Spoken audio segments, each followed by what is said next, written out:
इन one dimension.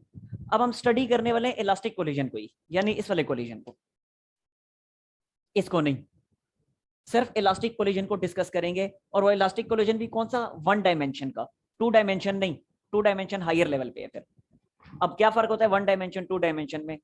One dimension ऐसा collision है कि अगर देखें मोमेंटम, सपोज करें ये दो बिलियर्ड बॉल्स हैं, ये मेरे हाथ, इनको दो बिलियर्ड बॉल्स कंसिडर कर लें। ये दोनों एक ही लाइन में मूव करते करते आपस में टकराए, और टकराने के बाद भी एक ही लाइन में मूव करते रहे। यानी पहले टकराने से पहले, कोलिजन से पहले जो इनकी लाइन ऑफ मूवमेंट थी, टकराने के बाद भी इनकी लाइन ऑफ मूवमेंट सेम है, तो this is elastic collision in one dimension.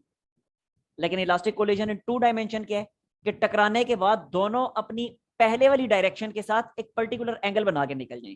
ठीक है, मतलब ये कि ये दोनों पहले मूव कर रहे थे सेम डायरेक्शन में, और आफ्टर कोलिजन भी ये दोनों सेम डायरेक्शन में मूव करते रहे, आफ्टर कोलिजन भी ये दोनों इसी डायरेक्शन में मूव करते रहे। तो this is elastic collision in one dimension. और टू डायमेंशन क्या होगी कि देखें पहले सेम डायरेक्शन में मूव कर रहे थे, और आफ्टर कोलिजन क्या हुआ, आफ्टर कोलिजन एक बॉल इधर को निकल गई और दूसरी बॉल इधर को निकल गई। तो ये होगा elastic collision in two dimension. फर्क पता चला दोनों में? Yes sir. अच्छा, अब फिर हम आते हैं इस टॉपिक की तरफ, elastic collision in one dimension. ये पूरी डेरिवेशन हमने करनी है, और इस डेरिवेशन में हमने सीखना क्या है? हमने ये सीखना है कि दो बॉल्स जो मूव कर रही थी उनके दरमियान कोलिजन हुआ, कोलिजन के बाद भी उन्होंने मूवमेंट जारी रखी, तो आफ्टर कोलिजन उनकी फाइनल वेलोसिटीज क्या हैं, उन फाइनल वेलोसिटीज के लिए हम एक्सप्रेशन डिराइव करेंगे अब यहाँ पे। ठीक है, तो देखें जरा, elastic collision in one dimension, elastic collision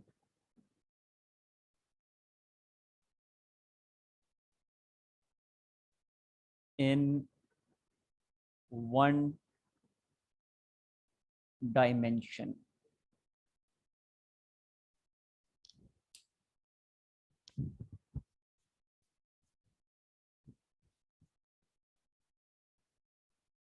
अच्छा देखें जी, elastic collision in one dimension, तो करते हैं स्टार्ट हम कि again there are two balls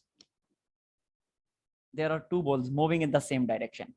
this first ball and this is second ball, दोनों एक ही डायरेक्शन में मूव कर रही हैं। अगेन इसके मैस को मैं नाम दे देता हूं m1 का, इसके मैस को मैं नाम दे देता हूं m2 का। और कोलिजन से पहले की जो वेलोसिटीज हैं, अब देखें मैंने पैरामीटर्स चेंज कर लिए हैं ताकि हर एंगल से आपको समझ ना आए, बुक रीडिंग करनी आपको आए। वरना अगर मैं बार बार ए बी मतलब वही वाले बार बार पैरामीटर्स यूज करूंगा, फिर रटा लग जाएगा। रटा नहीं लगाना, रटे से बचाना है आपको, इसलिए पैरामीटर्स ही मैंने चेंज कर लिए। पहले मैंने बुक से हट के पैरामीटर्स यूज किए थे, बुक में वही थे जो है कोलिजन से पहले के V1 V2 और आफ्टर कोलिजन V1 डैश और V2 डैश। अब देखें मैंने चेंज कर लिए, और वहां पे मैसेज थे M1 M2, तो मैंने ले लिए थे MA और MB। अब मैं बुक के अकॉर्डिंग लिख रहा हूँ M1 M2, और कोलिजन से पहले की जो वेलोसिटीज हैं वो हैं V1 V2, और आफ्टर कोलिजन मैसेज इनके क्या हो गए, आफ्टर कोलिजन, या चलें थोड़ी सी चेंज कर देता हूँ ना, बुक में V1 और V2 है, मैं ऐसे कर देता हूँ यहाँ पे U1 U2 कर देता हूँ, रटा नहीं लगाना बिल्कुल भी, ये कर दिया मैंने U1 U2। ठीक है, और आफ्टर कोलिजन देखें मैसेज तो जाहिर है वही रहेंगे, मैसेज पे तो कोई फर्क नहीं पड़ना, तो मैसेज वही है M1, लेकिन अब कोलिजन के बाद की वेलोसिटी उसको मैंने V1 का नाम दे दिया।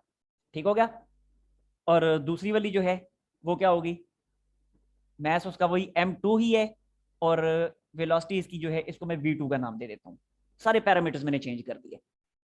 ठीक है जी, अच्छा अब हम आते हैं टॉपिक की तरफ कि दोनों बॉल्स मूव कर रही थी, मूव करते करते इनके दरमियान कोलिजन हुआ, कोलिजन के बाद इनकी वेलोसिटीज चेंज होकर V1 और V2 हो गई, जबकि कोलिजन से पहले की इनकी वेलोसिटीज U1 और U2 थी। तो अब अप्लाई करते हैं हम पहले law of conservation of momentum, और फिर हम अप्लाई करेंगे law of conservation of kinetic energy. क्यों? Because this is elastic collision, और अभी हमने पढ़ा है कि इलास्टिक कोलिजन ऐसा कोलिजन है जिसमें law of conservation of momentum भी होल्ड करता है और law of conservation of kinetic energy भी होल्ड करता है। तो दोनों को बारी बारी अब हम यहाँ पे यूज करेंगे और डेरिवेशन करेंगे फिर, और डेरिवेशन करके क्या फाइंड करेंगे, अभी आपको बताया, डेरिवेशन करके हम फाइंड करेंगे आफ्टर कोलिजन इनकी वेलोसिटीज, यानी v1 और v2 की वैल्यूज हमने फाइंड करनी है।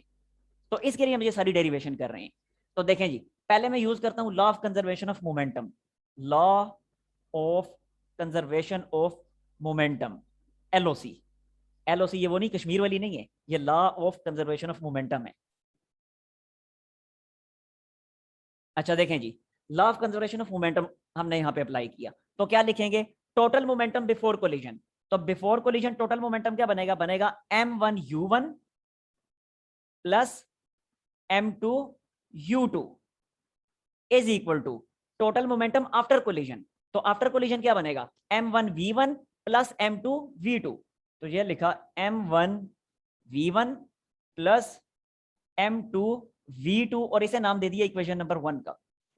क्यों इक्वेशन 1 का नाम दे दिया, क्योंकि अभी तो आपको बताया हम ये डेरिवेशन कर रहे हैं आफ्टर कोलिजन इनकी वेलोसिटीज फाइंड करने के लिए, और वेलोसिटीज दो हैं, इसकी है v1, इसकी है v2। टोटल दो पैरामीटर्स हमने फाइंड करने हैं, दो वेरिएबल्स फाइंड करने हैं। तो जब दो वेरिएबल्स फाइंड करने हैं तो दो इक्वेशंस की जरूरत पड़ेगी, because this is the rule of mathematics. तो अभी पहली इक्वेशन बनी, अब दूसरी इक्वेशन हम कहां से हासिल करेंगे, law of conservation of kinetic energy से। वो भी तो होल्ड करेगा इधर, क्योंकि ये इलास्टिक कोलिजन है। तो अब मैं अप्लाई करता हूं यहां पे law of conservation of kinetic energy. तो उसके मुताबिक क्या लिखा जाएगा, total kinetic energy before collision. तो before collision total kinetic energy क्या बनेगी, 1/2 m1u1 square, m1u1 square plus का साइन, फिर क्या होगा 1/2 m2u2 square, 1/2 m2u2 square is equal to total kinetic energy after collision. तो आफ्टर कोलिजन क्या होगी, 1/2 m1v1 square, 1/2 m1v1 square plus का sign 1/2 m2v2 square, m2v2 square. अच्छा आप जरा देखिएगा, पूरी लेफ्ट हैंड साइड से 1/2 कॉमन आ रहे हैं, पूरी राइट हैंड साइड से 1/2 कॉमन आ रहे हैं। तो कॉमन लेके इसको हमने काटना ही है, तो यहीं पे काटें इसको, साथ किधर लेके फिरेंगे, कट कर दिया। बाकी क्या बचा, बाकी बचा m1u1 square, m1u1 square plus m2u2 square is equal to m1v1 square, m1v1 square plus m2v2 square. आगे एक और काम करते हैं हम, एक और काम हम ये करते हैं कि ये m1 वाली जो टर्म्स हैं इन्हें आपस में इकट्ठा कर लेते हैं, यानी ये और ये, जबकि m2 वाली जो है उनको आपस में इकट्ठा कर लेते हैं। तो इसको मैं लिखूंगा फिर m1u1 square minus m1v1 square, minus m1v1 square is equal to m2v2 square minus m2u2 square, minus m2u2 square. ठीक हो गया। अब यहां से m1 कॉमन ले लें, वहां से m2 कॉमन ले लें, देखें क्या बनेगा फिर। तो देखें जी, कॉमन जब मैंने लिया तो ये बना m1 कॉमन, बाकी अंदर बचेगा u1 square minus v1 square, u1 square minus v1 square. तो a square minus b square वाले फार्मूले के मुताबिक लिख दूंगा a plus B a minus B. ठीक है, तो u1 square minus v1 square को लिखूंगा u1 plus v1, u1 minus v1 and this is equal to, इसी तरह यहां भी देखें m2 मैंने यहां से कॉमन लिया, तो m2 कॉमन लेने के बाद ये भी क्या बनेगा v2 square minus u2 square. तो लिखूंगा v2 प्लस u2 और v2 minus u2, v2 plus u2 and v2 minus u2। ठीक हो गया, समझ आ रही है ना। जी सर समझ आ रही है। अच्छा, अब इसे नाम दे दें इक्वेशन नंबर 2 का। अब ये सिंपलेस्ट फॉर्म तक आ चुकी है। अब इक्वेशन 2 को इक्वेशन 1 पे डिवाइड कर दें। इक्वेशन 2 को जब हम इक्वेशन 1 पे डिवाइड करेंगे तो बहुत सारी कटिंग्स हो जाएंगी, या एक मिनट ठहरिएगा जरा, वेट। अच्छा देखें, डिवीजन करने से पहले एक और काम कर लें, क्योंकि अभी मैं ये चाह रहा हूं कि कुछ टर्म्स यहाँ पे कटें, लेकिन कुछ भी अभी टर्म्स यहाँ पे कट नहीं रही। मैं इस तरह करता हूँ, जैसे इसको मैंने रीअरेंज किया था ना, इसको भी रीअरेंज कर लेता हूँ। उससे फायदा पता है क्या होगा, देखें ये m1v1 जब उधर शिफ्ट होगा तो m1 कॉमन लेने से बनेगा u1 माइनस v1, और वो यहाँ से ये वाली चीज कट जाएगी, कैंसिल हो जाएगी। ठीक हो गया, तो इसलिए मैं इसको भी रीअरेंज कर लेता हूँ। तो रीअरेंज जब मैं इसको करूंगा तो ये क्या बनेगा, ये ऐसे बनेगा M1U1, इन दोनों को मैंने इकट्ठा करना है, M1U1 और M1V1 को, तो M1 into U1 minus V1 बनेगा ये, ठीक हो गया। इसी तरह ये क्या बनेगा, इन दोनों को जब इसे और इसे इकट्ठा करूंगा तो ये बनेगा फिर M2V2 माइनस U2, इसे नाम इक्वेशन 1 कर दें, उसे रहने दें, ठीक हो गया। अभी कोई रटा लगाने की जरूरत नहीं है, देखें मैंने भी कोई याद नहीं किया हुआ, डेरिवेशन करते करते जब मैंने यहाँ पे देखा इक्वेशन मैंने बना ली, मैंने देखा भी जब मैं डिवाइड करूंगा तो ये मुझे कुछ भी हासिल वसूल नहीं हो रहा, तो उसी को मुझे नजर आ गया कि अगर मैं इसको उधर शिफ्ट करता हूँ तो सेम यही वाली चीज बन जाएगी और इजीली कटिंग्स हो जाएंगी, तो इसको कोई याद करने की जरूरत नहीं है, ठीक है। इसी तरह बस कॉन्सेप्ट्स पे फोकस करें, डेरिवेशन करते करते जहां पे जैसे नजर आया आप अपनी पिछली इक्वेशन को उसके हिसाब से मॉडिफाई कर लें, ये है कि थोड़ी सी स्पेस छोड़ दें, थोड़ी थोड़ी स्पेस छोड़ दें कि अगर मॉडिफिकेशन करनी पड़ जाए तो वहां पे स्पेस में इसको हम फिलअप कर लेंगे, ठीक है। अच्छा आप जरा देखें, अब मैं इक्वेशन 2 को इक्वेशन 1 से अगर डिवाइड करता हूं तो बड़ी आसानी से U1 V1 से कैंसिल हो जाएगा, सॉरी U1 माइनस V1 इस वाले U1 माइनस V1 से कैंसिल हो जाएगा, और V2 माइनस U2 इस वाले V2 माइनस U2 से कैंसिल हो जाएगा, और ये काम आसान हो जाएगा। और साथ ही साथ देखें M1 जो है M1 से कैंसिल हो जाएगा, M2 से कैंसिल हो जाएगा, ठीक है। तो मैं डिवाइड कर रहा हूं इक्वेशन 2 डिवाइडेड बाय इक्वेशन 1, तो डिवीजन होगी तो क्या बनेगा, डायरेक्टली मैं डिवाइड कर रहा हूं, तो जब डिवाइड करूंगा 2 को 1 पे तो देखें U1 माइनस V1 और ये U1 minus V1 cancel, M1 और ये वाला M1 कैंसिल, बाकी बचेगा U1 प्लस V1, तो वो मैंने डायरेक्टली लिख दिया U1 plus V1 is equal to, बिल्कुल ऐसे ही राइट हैंड साइड पे भी होगा M2 और M2 कैंसिल, जबकि V2 माइनस U2 और V2 माइनस U2 कैंसिल, तो बाकी बचेगा V2 प्लस U2, ये हो गया, ठीक है। अब ये इक्वेशन जो हमें मिली इससे हमारा काम आसान हो गया, यहां से हम वैल्यू किसी भी एक इक्वेशन 1 या 2 में पुट कर सकते हैं, और 1 या 2 में पुट करके हम बड़ी आसानी से V2 फाइंड कर सकते हैं या V1 फाइंड कर सकते हैं। तो यहां से इसे मैं इक्वेशन 3 का नाम दे देता हूं, और इक्वेशन 3 से मैं किसी एक की V2 या V1 किसी एक की वैल्यू सेपरेट कर लेता हूं। अच्छा मीटिंग का टाइम एंड हो रहा है, मैं दोबारा आपको लिंक सेंड कर रहा हूं, ठीक है।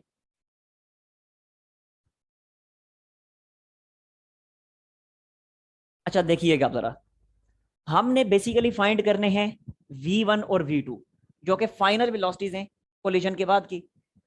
तो जब वही मैथ का पुराना रूल कि अगर दो इक्वेशंस थी आपके पास, लाइक इस तरह की थी x plus y is equal to 2 और दूसरी थी suppose x square plus y square is equal to 5, इस तरह की इक्वेशंस थी, ये आपने 10th क्लास में ये मेथड सीखा भी था 2.7 में आई थिंक।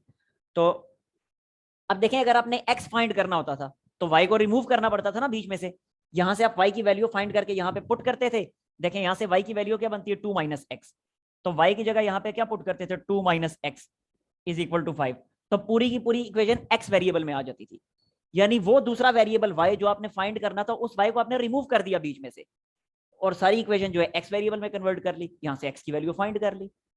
तो सेम वही काम हमने यहां भी करना है, हमने फाइंड करने हैं वेरिएबल V1 और V2, तो अब वो दोनों वेरिएबल्स V1 V2 यहाँ पे मौजूद हैं, तो मैं क्या करूंगा यहाँ पे भी मौजूद है, देखें ये इक्वेशन है सपोज ये वाली, यहाँ पे भी V1 और V2 मौजूद हैं, तो मैं क्या करूंगा यहाँ से V2 की वैल्यू सेपरेट कर लूंगा, वो V2 की वैल्यू सारी की सारी V1 में कन्वर्ट हो जाएगी, वो यहाँ पुट करूंगा तो यहाँ से V2 रिमूव हो जाएगा, बड़ी आसानी से V1 फाइंड कर लूंगा, और ऐसे ही जब V2 फाइंड करना होगा तो V1 की वैल्यू पुट कर दूंगा। समझ आ गई बात की? तो देखें यही काम मैं अपने करने वाला हूँ, इस इक्वेशन को मैं यूज करता हूं और इस इक्वेशन को यूज करके यहां से मैं वैल्यू सेपरेट करता हूं V2 की, तो यहां से V2 की वैल्यू क्या बनेगी, V2 की वैल्यू बनेगी U1 plus V1 minus U2, इस इक्वेशन को नाम दे दें, इसे छोड़ें, इसे 3 का नाम दे दें, इतना ज्यादा कौन इक्वेशन संभालता फिरेगा, अगर देनी है तो बेशक उसको 3 का नाम दे दें, इसको 4 का नाम दे दें, फर्क इससे कोई नहीं पड़ता, ठीक है। चलें ऐसे ही मैं कर देता हूँ, ऐसे कंफ्यूजन ही होगी आप लोगों को, बार बार मिटा रहा हूं, तो ये ले, अब ठीक हो गया। अब इसे मैंने 4 का नाम दे दिया, अब इक्वेशन 4 को मैं पुट कर रहा हूं इक्वेशन 1 में, आपकी अपनी चॉइस है, आप चाहें तो इक्वेशन 2 में भी पुट कर लें, लेकिन 2 में कैलकुलेशंस थोड़ी सी ज्यादा होंगी, तो इसलिए 1 में पुट कर रहा हूं, क्योंकि 1 में जो है इनकी तादाद कम है, ये जो टर्म्स यहाँ पे यूज हो रही हैं, तो 4 को 1 में पुट कर रहा हूं मैं, पुट इक्वेशन 4 इन इक्वेशन 1, तो 4 को जब मैं 1 में पुट करूंगा तो देखें जरा इक्वेशन 4 की शक्लो सूरत कुछ यूं बनेगी, ये लिखा M1 ऐसे ही, ठीक हो गया। इसके बाद U1 minus V1 as it is लिख दिया, is equal to what, M2 ऐसे ही लिखा और V2 की जगह वो सारी वैल्यू पुट कर दी, ठीक है। तो ये लिखा जी M2 और V2 की जगह ये सारी वैल्यू पुट कर दी जो कि है U1 plus V1 minus U2, ये V2 की जगह पे लिखा और आगे वाला minus U2 as it is, तो ये आगे माइनस U2 मैंने एज इट इज लिख दिया, ठीक है। अब अगले स्टेप में ये लिखा जी M1 U1 minus M1 V1, क्यों ऐसा कर रहा हूं मैं, मल्टीप्लाई क्यों कर दिया, इसलिए कि मैंने V1 की वैल्यू फाइंड करनी है ना, V1 V2 फाइंड करने, तो अब यहां से V2 में रिमूव कर चुका हूं, अब V1 मौजूद है, तो V1 की वैल्यू फाइंड करनी है, तो जिसकी वैल्यू फाइंड करनी होती है उसको सेपरेट करना होता है, पता है आपको ये रूल। अगले स्टेप में देखें, यहां भी मल्टीप्लाई करूंगा तो बनेगा M2 U1 plus M2 V1 और ये मिलके क्या बनेगा, ये बनेगा माइनस 2U2, तो ओवरऑल बनेगा माइनस 2M2U2, ठीक है। ये बना माइनस 2U2, M2 से मल्टीप्लाई हुआ तो माइनस 2M2U2। अब V1 को सेपरेट करना है तो V1 वाली टर्म्स को एक साइड पे इकट्ठा कर दें, ये है V1 वाली टर्म, ये है V1 वाली टर्म, इन दोनों को एक साइड पे इकट्ठा कर दें, बाकी सब कुछ दूसरी साइड पे ले आए।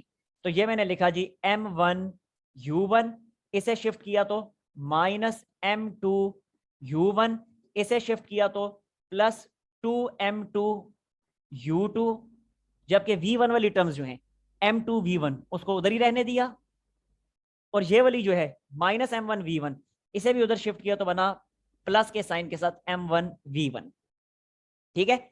अच्छा अब अगले स्टेप में जरा देखें, इन दोनों में U1 कॉमन है तो इसको लिखा जी M1 minus M2 into U1 plus का sign 2M2 U2 is equal to, यहां से V1 कॉमन ले लें तो बाकी बचेगा M1 plus M2 into V1, हमने V1 फाइंड करना है तो इस M1 प्लस M2 को यहां लाके डिवाइड कर दें थ्रू आउट, डिवाइड होगा तो जाहिर है इसके साथ भी डिवाइड होगा, इसके साथ भी होगा और इस तरह हमारे पास V1 की वैल्यू आ जाएगी।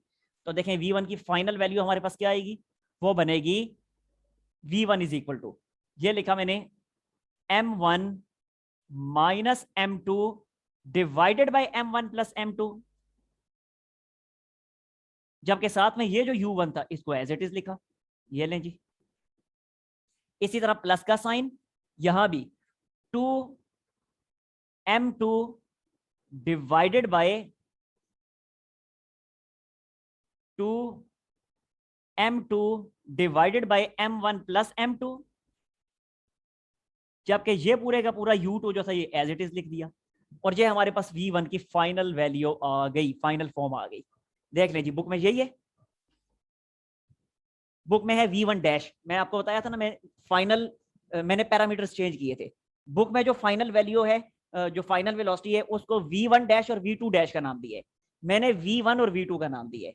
तो अब देखें वहां पे V1 डैश क्या आ रही है, V1 डैश आ रही है M1 minus M2 divided by M1 plus M2 into U1 और 2M2 over M1 plus M2 into V2 उसका, लेकिन मेरा U2।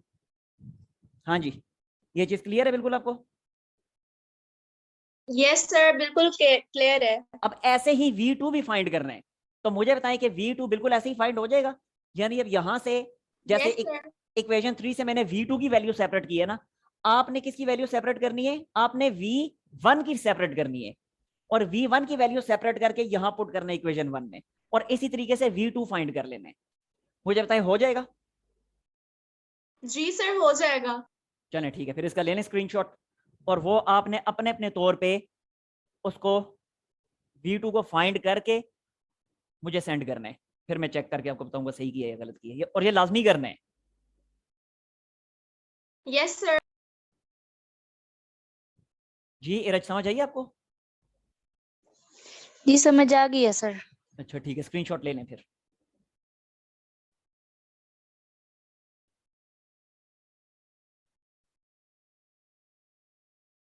जी सर, ले लिया।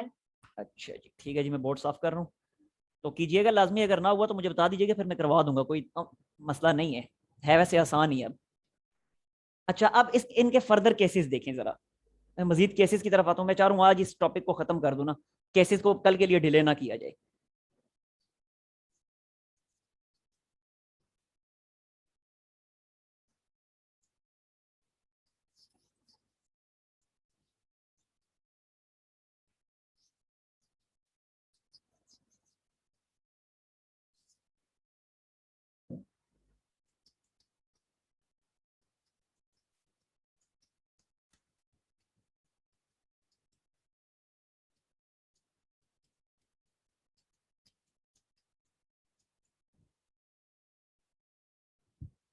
अच्छा जी, अब इनके केसेस देखें। पहले मैं इनकी जो है ना वैल्यूज यहाँ पे लिख देता हूँ, यानी ये फाइनल वेलोसिटीज जो अभी हमने फाइंड की, इनकी वैल्यूज में लिख देता हूँ यहाँ पे। तो देखें, मेरी फाइनल वैल्यू क्या थी वेलोसिटी की, उसे मैंने v1 का नाम दिया हुआ था। तो ये क्या आती है, m1 minus m2 over m1 plus m2 into into u1 plus का साइन, फिर है जी 2m2 u2 divided by m1 plus m2। जबकि v2 क्या आएगी, तो v2 हमारे पास आएगी 2m1 u1 divided bye m1 plus m2 plus का साइन, फिर बनेगा m2 minus m1 divided by m1 plus m2 into u2। ठीक है, देख लें यहाँ पे, फिर मैं आपके सामने ड्रॉ कर देता हूँ कि जो m1 और m2 जो बॉल्स थी, इनकी इनिशियल वेलोसिटीज u1 u2 थी, और इन्हीं की फाइनल वेलोसिटीज जो थी वो v1 और v2 थी।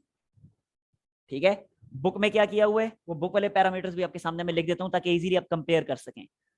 बुक में क्या किया हुआ है, बुक में इन इनिशियल वेलोसिटीज को नाम दिया हुआ है v1 और v2 का, और फाइनल वेलोसिटीज को नाम दिया हुआ है v1 डैश और v2 डैश का। ठीक है, तो अब इजीली आप, अगर नहीं समझ आता तो आपने क्या करना है, यहाँ पे जहां जहां v1 नजर आ रहे हैं वहां वहां आपने क्या करना है कि v1 की जगह आपने v1 डैश पुट कर देना है। जहां आपको v2 नजर आ रहे हैं तो v2 की जगह v2 डैश पुट कर दें। ऐसे ही जहां आपको u1 नजर आ रहे हैं तो u1 की जगह v1 पुट कर दें, u2 नजर आ रहे हैं तो u2 की जगह v2 पुट कर दें, तो सेम वही बुक वाली इक्वेशंस बन जाएंगी। ठीक है, तो अब आपके सामने है बिल्कुल, अब आसान हो गया काम। अच्छा, अब जरा देखिएगा इन केसेस की तरफ अब हम आते हैं। देखें जी, फर्स्ट केस है केस वन। केस वन क्या है, केस वन ये है कि अगर इन दोनों बॉल्स के मैसेज सेम हो जाएं तो क्या होगा, फिर उस वक्त फाइनल वेलोसिटीज पे क्या फर्क पड़ेगा। अभी तक तो हमने डिफरेंट मैसेज लिए हुए हैं ना, फर्स्ट बॉल के मैच को m1 और सेकंड बॉल के मैच को m2 का नाम दिया हुआ है, तो अभी तक तो मैसेज डिफरेंट है। तो अब केस वन हम ये स्टडी करने वाले हैं कि अगर दोनों मैसेज इक्वल हो जाएं तो अब फाइनल वेलोसिटीज किस फॉर्म में आएंगी। तो चेक कर लेते हैं, देखें जरा। ये मैं लिख देता हूं केस वन, m1 और m2 हमने इनको कह दिया कि दीज आर इक्वल। अब अगर ये इक्वल हैं तो जब दोनों इक्वल हैं तो इनको एक ही नाम दे देते हैं m का। तो अब जरा देखें v1 क्या बनेगी now, what does v1 become.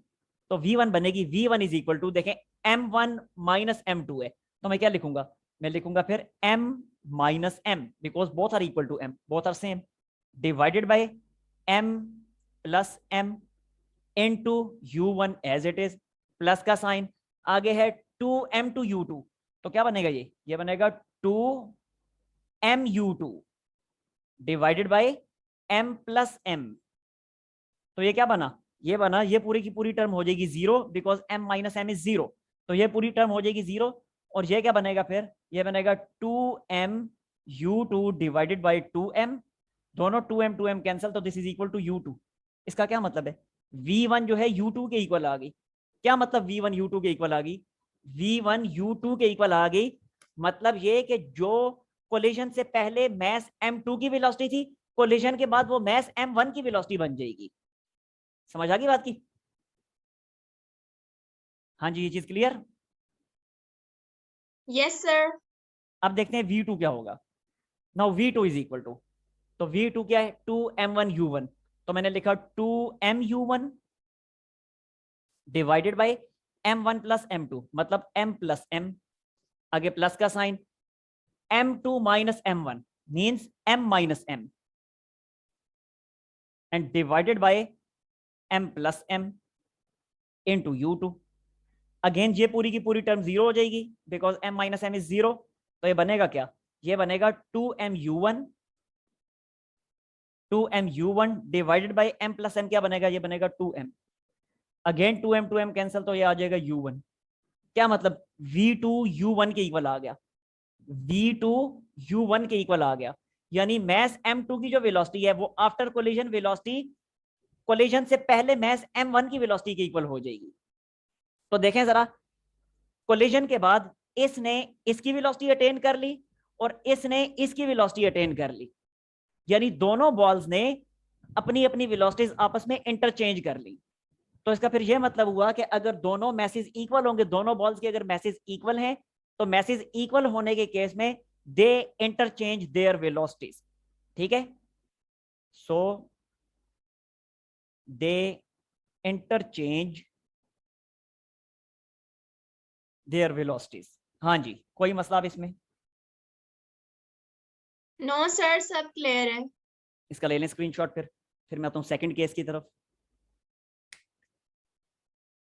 Yes sir, done. अच्छा जी, नेक्स्ट आते हैं केस 2 की तरफ।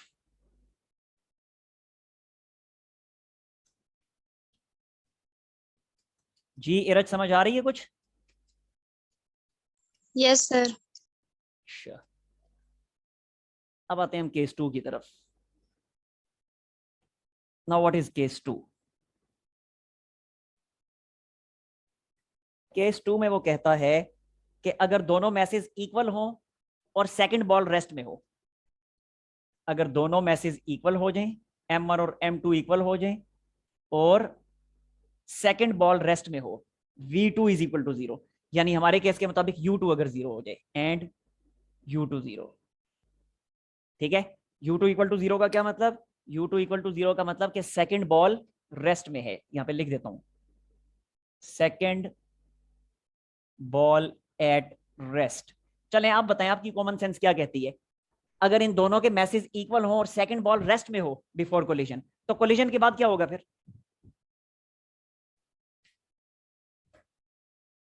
हाँ जी, बताएं क्या होगा? सर यानी कि सर हमारे पास इनकी जो डायरेक्शंस होंगी वो चेंज हो जाएंगी। देखें, अगर ऐसे है, ये बॉल है m1 और ये बॉल है m2। अब m1 बॉल जो है ये u1 वेलोसिटी के साथ मूव करती हुई आ रही है, जबकि m2 बॉल जो है ये है रेस्ट में। तो क्या होगा आफ्टर कोलिजन, अब बताएं? Sir 2u2। आफ्टर कोलिजन ये होगा, आफ्टर कोलिजन m1 रेस्ट में आ जाएगी और m2 जो है, m2 सेम उसी वेलोसिटी के साथ मूव करना शुरू कर देगी जिस वेलोसिटी से u1 आ रहा था। समझ आ रही है? तो इसकी वेलोसिटी हो जाएगी u1। अब इसको इधर कैलकुलेट करके हम देख भी लेते हैं, देख लीजिएगा यही आंसर आएगा। तो देखें, अगेन m1 और m2 इक्वल हैं, तो इनको m के इक्वल ले लिया, as m1 and m2 are equal, so that is equal to m।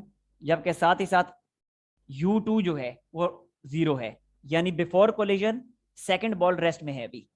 अब कैलकुलेशन स्टार्ट करते हैं। तो देखें v1 क्या बनेगा, now v1 is equal to what, m minus m बन जाएगा, m minus m divided by m plus m into into u1, आगे प्लस का साइन, टू m2 की जगह क्या आ जाएगा, m आ जाएगा, u2 एज इट इज रहेगा, जबकि नीचे m1 प्लस m2 जो है वो बन जाएगा m प्लस m।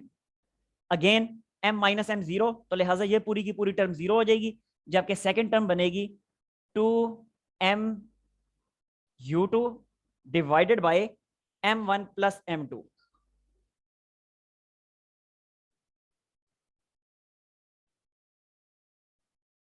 अच्छा देखें, 2mu2 divided by m plus m क्या बन जाएगा, m प्लस m बन जाएगा 2m।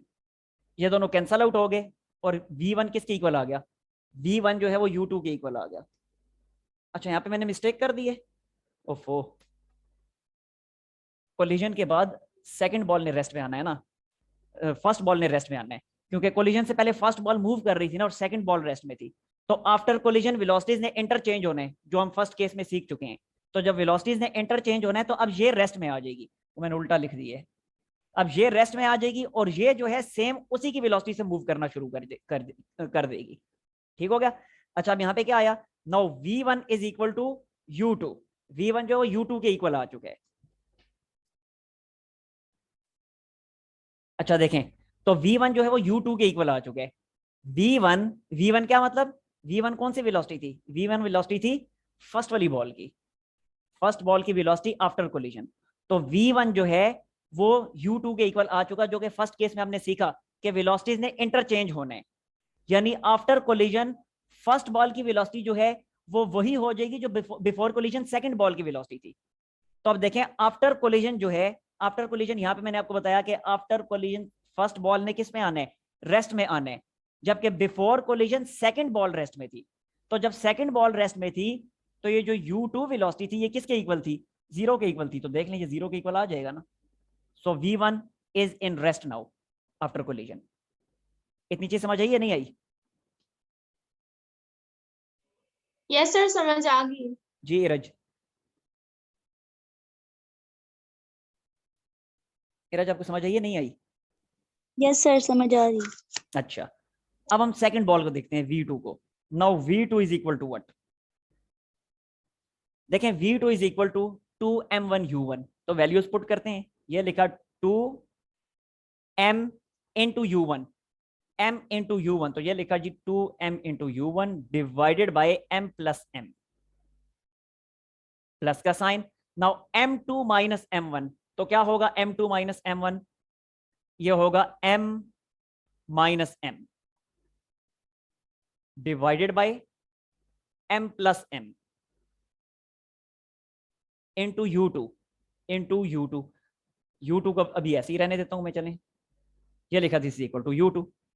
अब अगले स्टेप में जरा देखें, अगले स्टेप में ये क्या होगा, ये बनेगा 2mu1 divided by m plus m, क्या बन जाएगा 2m प्लस का साइन, ये पूरी की पूरी टर्म क्या हो जाएगी, m माइनस m क्या होती है 0, सो लिहाजा ये पूरे का पूरा होगा 0।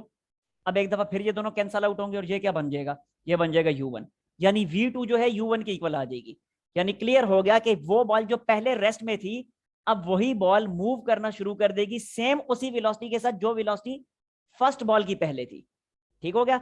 और फर्स्ट बॉल की पहले वेलोसिटी u1 थी, तो लिहाजा ये भी अब m2 भी u1 वेलोसिटी के साथ मूव करना शुरू कर देगा। मतलब ये कि v2 की वैल्यू क्या आई, v2 की value I u1, v2 is equal to u1। Clear? Yes yes sir. Any problem? हाँ जी, नो कोई सर। प्रॉब्लम? चलें फिर ले लें इसका भी स्क्रीनशॉट। जी देखें जी, केस 3 है। केस 3 में कहता है when a light body collides with a massive body, light body collides, light body collides a massive body,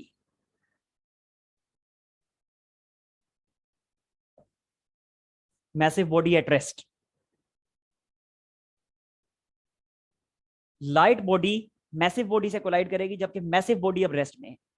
मतलब क्या, देखिए मैं फिर डायग्राम आपके सामने ड्रॉ करता हूं। पहले ये है मैस m1, ये है मैस m2, m2 बड़ा ड्रॉ करूंगा because light body collides a massive body at rest.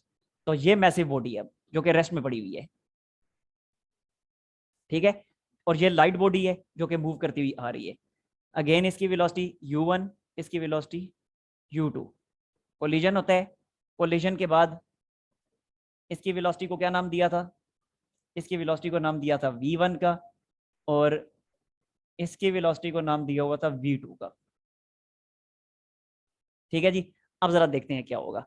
अब उसने क्या कहा हुआ है कि light body collides a massive body at rest, कि ये मैसिव बॉडी जो है ये रेस्ट में है। तो ये मैसिव बॉडी रेस्ट में है तो इसका मतलब है u2 स्टार्ट में क्या हुई फिर 0, ठीक है। जबकि ये m1 जो है u1 वेलोसिटी के साथ मूव करता हुआ चला आ रहा है। अब जरा देखते हैं इसको कैलकुलेट करके कि अब क्या होगा। सबसे पहले तो देखें ये लाइट बॉडी है, वो मैसिव बॉडी है, तो फिर हम कह सकते हैं कि M2 is very very greater than M1। जी क्या ख्याल है? Yes sir. और जब M2 M1 से बहुत बड़ा है तो फिर हम यहाँ पे अप्रोक्सीमेशंस के थ्रू हम लिख सकते हैं कि M1 जो है फिर M2 के मुकाबले में निग्लेजिबल है। तो जब M1 M2 के मुकाबले में निग्लेजिबल है, तो अगर मैं M2 को नाम दे देता हूं M का, M2 को M का नाम दे देता हूं, तो ऑटोमेटिकली M1 फिर उसके मुकाबले में अगर निग्लेजिबल है तो उसको फिर 0 कंसिडर करना पड़ेगा। क्या ख्याल है? मतलब ये ऐसे ही है बिल्कुल कि एक मोटरसाइकिल मूव करता हुआ है और आके ट्रक के साथ टकरा जाए। तो अब ट्रक का मैस मोटरसाइकिल के मुकाबले में बहुत बड़ा है, तो जब ट्रक का मैस बहुत बड़ा है तो ट्रक के मैस को अगर मैं M कंसिडर करता हूं, तो ट्रक के मुकाबले में मोटरसाइकिल का मैस निग्लेजिबल है, तो मोटरसाइकिल के मैस को फिर 0 कंसिडर करना पड़ेगा। समझ आई इतनी बात की? हाँ जी, ये जी चीज समझ सर। आएगी।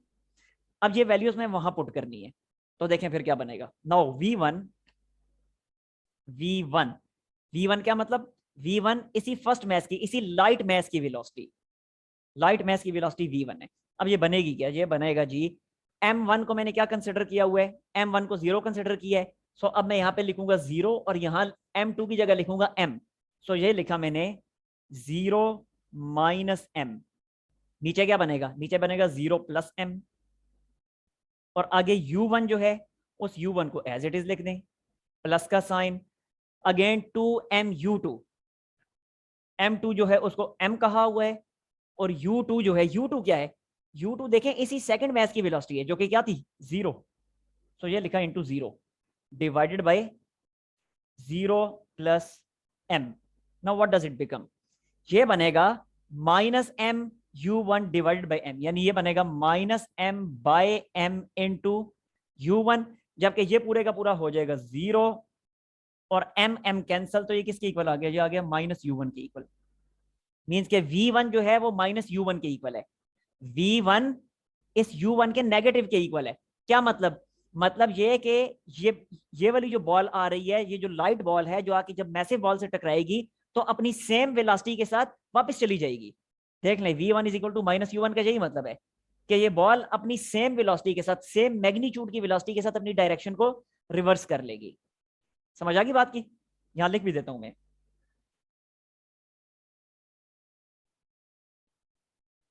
Velocity same but reversed.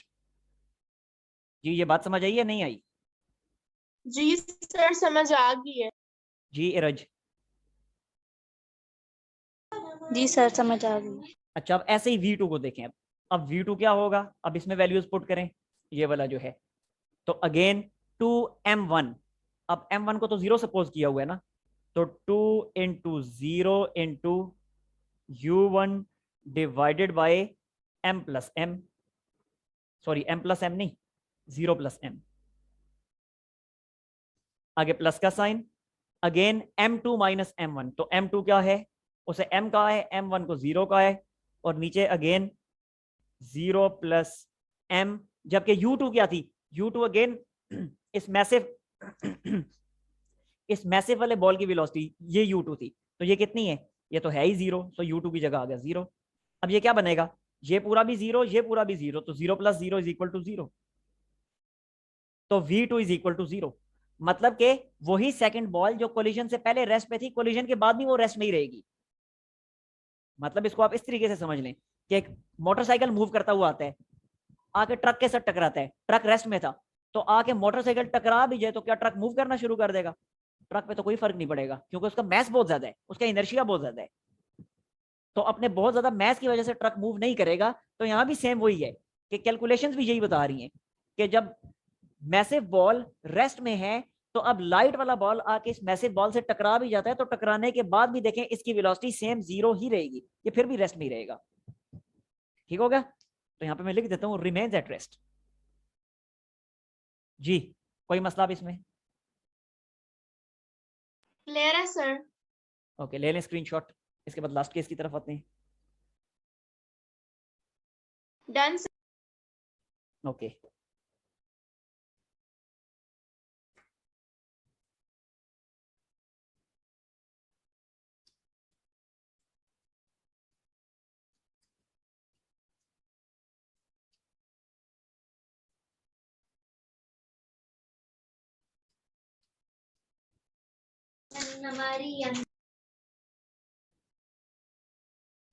ओफो, इसे मैंने किधर मिटा दिया है।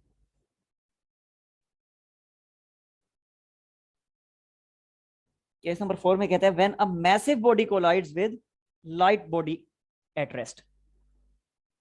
When massive body collides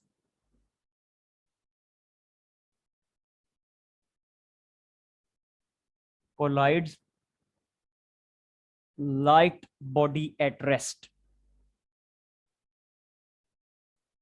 again क्या मतलब? मतलब ये कि अब ये जो पीछे से मूव करके आ रही है, अब ये मैसिव बॉडी है, यानी अब M1 का मैस बहुत ज्यादा है, जबकि M2 का मैस बहुत कम है उसके मुकाबले में। कोलिजन होता है, और कोलिजन के बाद क्या होता है वो अब हमने कैलकुलेट करके फाइंड करना है। तो इसकी वेलोसिटी कोलिजन से पहले इसको हमने U1 कहा था, इसकी वेलोसिटी को U2 कहा था, इसी तरह इसकी वेलोसिटी को V1, इसकी वेलोसिटी को V2। और अब ये U1 वेलोसिटी के साथ मूव कर रहा है, जबकि लाइट बॉडी जो है अब ये रेस्ट में है। Now this is at rest. ठीक है, अब देखते हैं जरा कोलिजन के बाद होगा क्या। तो देखें जी, यहां पे एक दफा फिर हमें बताया जा रहा है कि मैसिव बॉडी कोलाइड कर रही है। तो जब मैसिव बॉडी कोलाइड कर रही है तो इसका मतलब है ये M1 जो है ये M2 से बहुत बड़ा है। M1 is very very larger than M2। तो इस केस में अगर मैं M1 को M सपोज करता हूं तो मुझे बताएं फिर M2 क्या होगा? 0 हो जाएगा। ठीक हो गया। अच्छा, अब वैल्यूज पुट करते हैं, देखते हैं क्या बनता है। पहले V1 की तरफ देखें। Now V1 is equal to, अब मैं डायरेक्टली वैल्यूज पुट कर रहा हूं क्योंकि अब अच्छी तरह आप यूज टू हो चुकी हैं। तो देखें, अब जब मैं पुट करूंगा यहाँ पे M1 की जगह पे M, तो ये बनेगा M-0 डिवाइडेड बाय, चलिए चक्कर ही देते हैं, मैं खुद ही कंफ्यूज हो रहा हूँ। तो M-0 divided by M+0 into V1, उसको एज इट इज लिखा। ये मैंने क्या लिख दिया है, इनटू U1 था।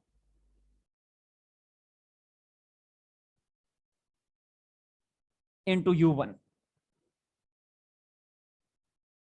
U1 आगे प्लस का साइन, M2 की जगह पे 0 आ जाएगा ना। देखें आगे 2M2 है, तो M2 की जगह जब 0 आएगा तो ये सारा ही 0 हो जाना है। ठीक हो गया जी। अब ये M और M कैंसिल होंगे तो बाकी ये किसके इक्वल आ जाएगा? ये आ जाएगा U1 के इक्वल। तो V1 जो है U1 के इक्वल आ जाएगा। V1 जो है वो U1 के इक्वल आ जाएगा। मतलब क्या? मतलब ये कि ये बॉल जो है आफ्टर कोलिजन भी अपनी सेम वेलोसिटी के साथ मूव करता रहेगा। ठीक है, ये ऐसे ही है जैसे ट्रक मूव करता हुआ आता है और रास्ते में मोटरसाइकिल आ जाती है। तो ट्रक अगर मोटरसाइकिल के साथ उसकी टक्कर हो भी जाए तो फर्क पड़ेगा तो मोटरसाइकिल को ही पड़ेगा, ट्रक को कोई फर्क नहीं पड़ना। ट्रक अपनी सेम वेलोसिटी के साथ अपने उस सफर को जारी रखेगा। तो यहाँ भी यही चीज है कि देखें जरा U1 और V1 इक्वल आ गए तो इसका मतलब है कि ये आफ्टर कोलिजन भी सेम वेलोसिटी के साथ मूव करता रहेगा। ठीक हो गया। अब नेक्स्ट आते हैं हम V2 की तरफ। अब V2 में वैल्यूज पुट करते हैं। देखें ये है V2, तो ये है 2M1U1। तो क्या लिखा जाएगा इसको? M1 कितना है? M1 M है, तो ये लिखा जाएगा 2M into U1 divided by M1 plus M2, मतलब कि M+0 प्लस का साइन। और यहां पे जरा देखें जब वैल्यूज पुट करेंगे तो U2 यहाँ पे U2 आ रहा है, तो U2 यहाँ पे कितना था? जरा ये सेकंड बॉडी जब रेस्ट में थी तो U2 0 था ना, तो डायरेक्टली उसको 0 लिख दिया। और जब कैंसिलेशन होगी तो M से कैंसिल, तो क्या होगा? ये इक्वल आ गया 2U1 के। मतलब क्या? मतलब ये कि ये जो सेकंड वाला बॉल था, ये सेकंड बॉल उस पहले वाले मैसिव बॉल की डबल वेलोसिटी से मूव करना शुरू कर देगा। ठीक है, तो आफ्टर कोलिजन जे अपनी सेम वेलोसिटी को कंटिन्यू रखेगा, तो V1 जो है U1 के इक्वल आएगा, जबकि ये जो है 2U1 के इक्वल आ जाएगा। मतलब कि सेकंड बॉल जो है ये उस फर्स्ट बॉल की दुगनी वेलोसिटी से मूव करना शुरू कर देगा। ठीक हो गया? क्लियर हुआ या नहीं हुआ? सर ये लास्ट पॉइंट काइंडली रिपीट कर दें। यहाँ पे मैंने ये कहा देखें V1 जो है U1 के इक्वल आया, तो ये V1 को मैंने कह दिया that is equal to U1। और इसी तरह V2 जो है वो 2U1 के इक्वल आया, तो V2 की जगह मैंने लिख दिया 2U1। अब V1 का U1 के इक्वल आने का क्या मतलब है? v1 का u1 के इक्वल आने का ये मतलब है कि ये फर्स्ट बॉल जो है अपनी सेम वेलोसिटी u1 के साथ अपने सफर को जारी रखेगा, कोई फर्क नहीं पड़ेगा इस पे। जबकि सेकंड बॉल के केस में देखें v2 2u1 के इक्वल आ रहा है, यानी सेकंड बॉल फर्स्ट बॉल की वेलोसिटी के 2 टाइम्स के साथ मूव करना शुरू कर जाएगा। यानी फर्स्ट बॉल अगर 3 मीटर पर सेकंड की वेलोसिटी से मूव करता हुआ आके इसको टकराता है, तो ये सेकंड बॉल जो पहले रेस्ट में पड़ा हुआ था ये 6 मीटर पर सेकंड की वेलोसिटी से मूव करना शुरू कर जाएगा। ये मतलब है इसका। जी सर समझ आ गई। जी रजा, आपको ये समझ? जी सर समझ आ गई। चलें फिर ले लें स्क्रीनशॉट और